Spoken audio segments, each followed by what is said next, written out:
Mr. Chairman, the Committee on Educational Planning, Policies, and Programs has one more item in closed session, and I'll call on Dr. Wade Mackey, who will now deliver a report on the Faculty Assembly. And I'd like to know if he will have as high-tech a presentation as his colleague, Dr. Catholic, did yesterday. So.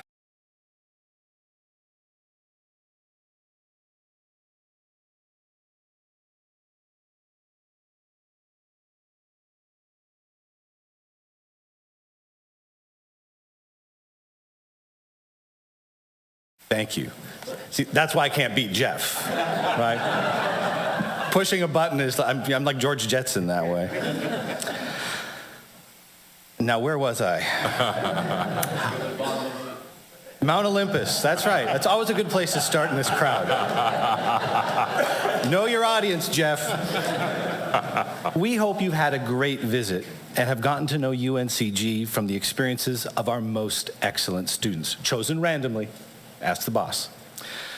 I'd like to recognize Vice Chair Toby King from UNC Asheville, who joins me to represent the Faculty Assembly. This is his first Board of Governors meeting, so I hope you've had a chance to get to know him. He would be replacing me if something unfortunately happened. So he needs to at least see how it works. In our faculty assembly roles, Toby and I represent all faculty in the UNC system. Please note, however, that they do not always necessarily represent us.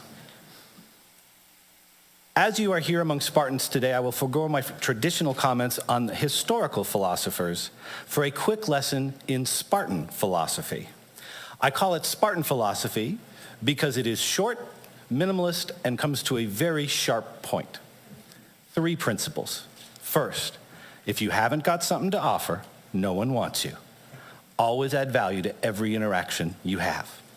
Second, some would rather have a fight than win one. It is better to win without a fight. And third, you win more with allies, so make them and keep them. While this may sound like common sense, it's not as common as it should be. These principles of Spartan philosophy guide the work of the Faculty Assembly, and we are proud of the achievements of the past 18 months. Our signature achievement resulting from this philosophy is the Faculty Policy Initiative. Thanks to the support of the board and the president and David English and all the provosts and a whole lot of faculty at all institutions, we have moved forward 6 major policies within a year.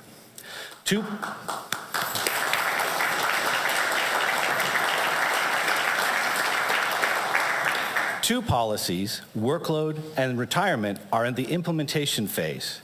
Yesterday, 2 additional policies, post-tenure review and the evaluation of teaching, were approved by the board committees and will come for the full board for approval at your next meeting. 2 more policies, provost, we promise that's all there is. Faculty recognition and teaching professional tracks will be coming to a board committee soon. Once campuses have time to implement these policy recommendations, we will have fundamentally updated the policies that define the faculty experience. There is still more work to do.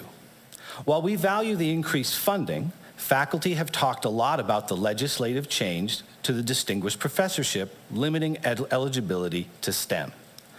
I recently saw an interesting media quote. Quote, "As a private donor, and in general, I want to just fully, expressly state, I support the humanities, liberal arts, natural sciences, all areas of academic study that the university system offers, not just STEM." That was Governor Art Pope. Governor Pope, on behalf of all faculty in the system, thank you for your support of the humanities, the liberal arts, and all forms of excellence that we do.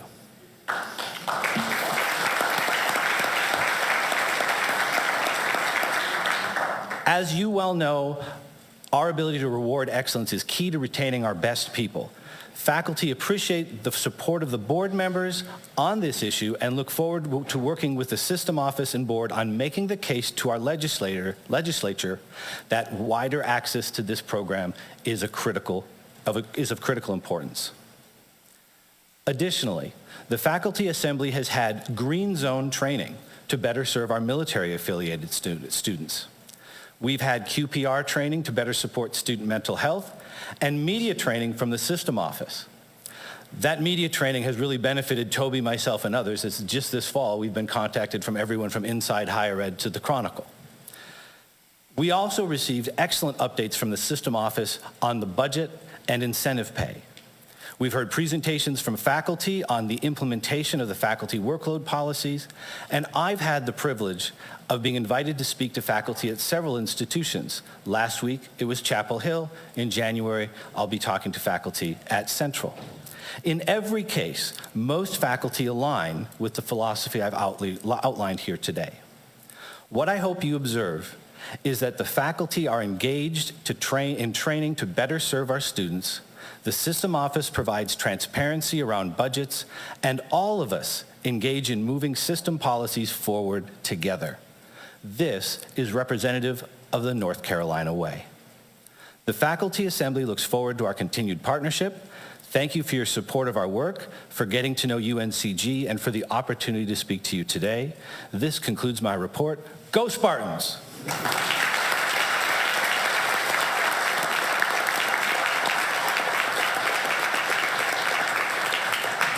Very well. Go Spartans.